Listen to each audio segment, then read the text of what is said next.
안녕하세요. 저는 주역고등학교를 졸업하고 이번에 서울대학교 식품동물생명공학부에 지역균형 전형으로 입학하게 된 2학번 이영표입니다. 주역고등학교에서는 최종 내신 1.49로 끝났고 수능은 이제 언매, 미적, 그리고 물투, 생투 선택해서 각각 1, 1, 1, 3, 2 받았습니다. 국어 같은 경우에는 이제 학기 중이 아닐 때는 이제 문학의 장르적인 특징을 익히거나 아니면 비문학 같은 경우에는 글의 구조를 공부하면서 지문들의 경향성을 익히기 위해서 공부를 했고요. 수학 같은 경우에는 이제 물론 유형별로 문제들을 다수 풀어보는 건 이제 기본으로 깔고 그에 더해서 이제 개념을 탄탄하게 잡고 어떻게 출제자가 문제를 출제하는지 그 관점을 파악하기 위해 공부를 했습니다. 그리고 마지막으로 영어 같은 경우에는 이제 내신 같은 경우에는 범위가 많다 보니까 지문이 굉장히 많아요. 그래서 몇십 개가량 되는 질문의 내용을 5개념이 잡히지 않고 이제 정확하게 기억할 수 있는 것을 목표로 하고 공부를 했습니다. 이건 제가 학교를 다니면서도 느낀 건데 해를 거듭할수록 저희 학교 내신 시험이 점점 수능형으로 굉장히 많이 변해간다는 걸 느껴요. 이제 국어 같은 경우에서도 이제 새로 보는 작품을 출제를 한다던가 아니면 이제 수학 같은 경우에서는 굉장히 사고력을 요하는 문제를 낸다던가 이런 식으로 수능에 가깝게 문제가 출제가 되는 경향이 있다 보니까 이제 내신 기간에만 반짝 공부를 하는 게 아니고 평소에도 자기 실력을 쌓아두는 게 굉장히 중요할 거라고 생각이 듭니다. 생명과학이라는 매우 포괄적인 개념 자체는 이제 초등학교 때 접하면서 생명과학을 공부하고 싶다는 생각을 처음 하게 되었고 이제 중학교와 고등학교를 다니면서 생명공학 중에서도 생물정보학이라는 분야를 알게 되면서 이를 더 공부해보고 싶다는 생각을 하게 되었습니다. 일단 제 사례를 먼저 말씀을 드리면 1학년 때는 제 진로나 아니면 주제나 이런 거에 관계없이 최대한 많은 활동을 해보려고 노력을 했어요. 왜냐하면 제가 뭔가를 많이 알고 있다거나 이런 것도 아니었고 아직 모르는 분야에 대해서도 더 탐색을 해보고 싶은 의지가 있었기 때문에 1학년 때는 되게 많은 활동을 참여를 하는 것을 목적으로 하였고 2학년 때부터는 제가 했던 활동들 중에 진심으로 궁금했고 더 알아보고 싶었던 주제를 더 깊이 탐구하는 방향으로 활동을 진행을 했습니다. 예를 들어서 학교에서 진행했던 특강 중에 이제 생물정보학 프로그래밍을 이용해서 프라이머를 제작해보는 실습이라는 주제의 수업이 있었어요. 이제 이 수업을 듣게 되면서 직접 프라이머를 제작해보면서 프라이머가 무엇이고 어떤 거에 요소가 영향을 미치고 어떤 결과가 나오는지 이런 것들을 배우게 되면서 프라이머라는 것에 더 흥미를 가지게 되었고 이 3학년에 걸쳐서 이제 유전 알고리즘을 통해 특정 유전자가 존재하는지 아니면 존재하지 않는지를 판단할 수 있는 가장 최적의 프라이머를 찾아내주는 프로그램을 제작한 적이 있습니다. 일단 생기부를 채우는 것에 있어서는 가장 중요한 것이 자신이 좋아하는 것과 진로를 어떻게 엮어나갈 수 있는지라고 생각을 해요. 앞에 나온 예시를 들어보면 최적의 프라이머를 탐색해야 한다는 문제를 해결하기 위해서 저 같은 경우에 이제 유전 알고리즘이라는 새로운 방법을 적용을 했는데 자신에게 관련이 없다고 생각한 두 분야를 융합할 만큼의 애정을 보여주는 것이 가장 포인트라고 생각을 합니다. 저희 학교에 와서 과학 중점 반에 들어오게 되면 2학년 때 진행하는 과학 과제 연구라는 수업이 있습니다.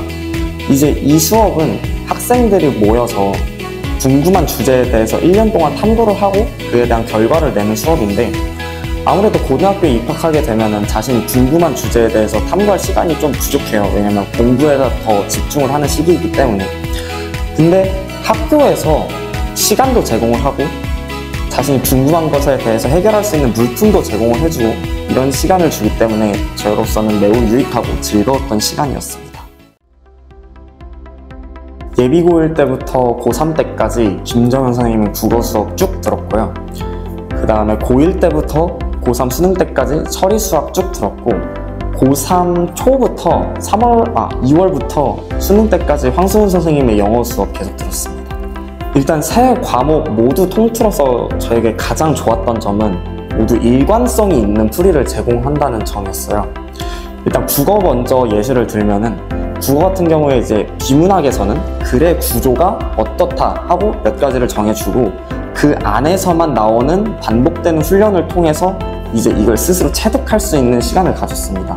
문학 같은 경우에서도 문학의 장르별로 어떤 흐름이 일관적으로 나타나는지를 공부를 하고 이걸 각각의 문제에 적용해보는 시간을 가지게 되었습니다. 같은 경우에도 이제 가장 어렵다고 꼽히는 것들 중에 이제 빈칸 문제나 아니면은 여러 가지 유형들이 있지 않습니까? 이런 유형들에 대해서도 재진술이라는 하나의 키워드를 가지고 어떻게 이 지문에 적용이 되는지 이런 것들을 익히는 연습을 한 것이 고3 막바지 수능 전에 굉장히 큰 도움이 되었습니다.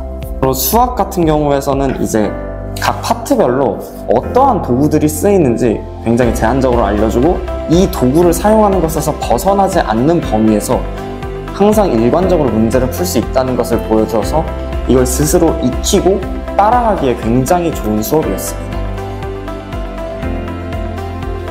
방금 제가 말씀드린 게 파트별로 도구를 알려주고 이 도구를 사용하는 방법을 알려주셨다고 했는데 이 복습 테스트를 보는 과정에서 각 문제별로 어떤 도구를 어떨 때 사용해야 되는지를 확인할 수 있던 게 바로 복습 테스트였어요. 그래서 복습 테스트를 진행을 하면서 이제 공부를 하고 이 도구들을 어떨 때 사용해야 되는지를 다시금 생각할 수 있게 되면서 이제 새로운 문제 또는 처음 보는 문제에서도 어떤 도구를 써야 될지를 아주 명확하게 판단을 할 수 있는 그런 시간이었습니다.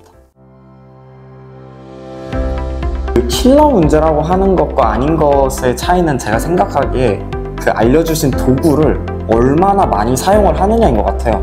예를 들어서 만약에 굉장히 간단한 문제 같은 경우에는 도구를 한 번만 굉장히 눈에 띄는 곳에 사용을 하면은 쉽게 문제가 풀릴 수 있지만 킬러 문제 같은 경우에는 이제 그 도구를 여러 번 그것도 어디에 써야 되는지 굉장히 알기 힘들게 숨겨놓는 경우가 많기 때문에 이런 것들을 찾아낼 수 있는 연습을 할 수 있도록 도와주는 게 논리력과 사고력을 길러주도록 의도를 하신 게 아닌가 하는 생각이 듭니다. 근데 가장 열심히 했던 때는 아무래도 고3 1학기 그리고 여름방학이었던 것 같아요. 제가 원래는 사실 아침잠이 굉장히 많은 편입니다. 그래서 고등학교 2학년 때는 종치는 소리와 함께 교문을 들어서는 일이 굉장히 일상다반사였는데 고3에 들어서고 나서부터는 이제 친구들도 공부를 하고 이거에 자극을 받아서 교문이 열리는 것과 동시에 등교를 해서 학교에서 가장 부지런한 학생이 되었습니다. 고3 기준으로 하면 학기 중에는 평균 8시간 정도 했고 방학 중에는 아무리 못해도 12시간 정도는 한 것 같아요.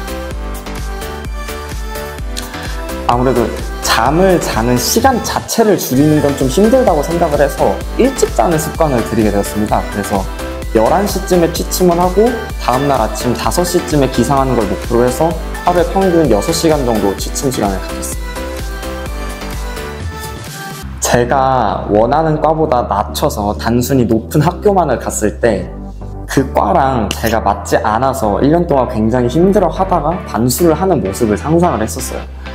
이제 그렇게 반수를 해서 원하는 과를 가게 되느니 그냥 지금 더 노력을 해서 원하는 과를 한 번에 가자라는 생각으로 마음을 다잡았습니다.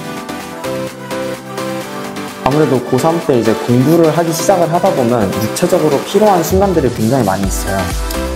이제 친구들 같은 경우에는 그때 뭐 바카스를 마신다던가 아니면 에너지 드링크, 커피 이런 걸 굉장히 자주 마시는데 저는 어차피 그런 걸 마셔봤자 집중력에 크게 도움이 안 되고 유지 시간도 굉장히 짧다는 걸 깨달았기 때문에 피곤한 시간이 되면 이제 10분이나 20분 정도 수면 시간을 가지면서 머리에도 휴식 시간을 주고 스스로도 약간 회복할 수 있는 시간을 가졌습니다. 멘탈적인 측면에서는 고3에 올라가면서부터 아예 친구들 얘기나 아니면 온라인 커뮤니티 아니면 뉴스에서 나오는 얘기들 뭐 정원에 관련된 얘기라던가 이런 것들에 대한 신경을 아예 차단을 했습니다.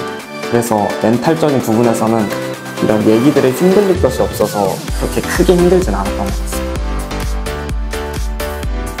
능동적으로 행동할 수 있는 사람이 되면 좋겠다는 생각이 들어요.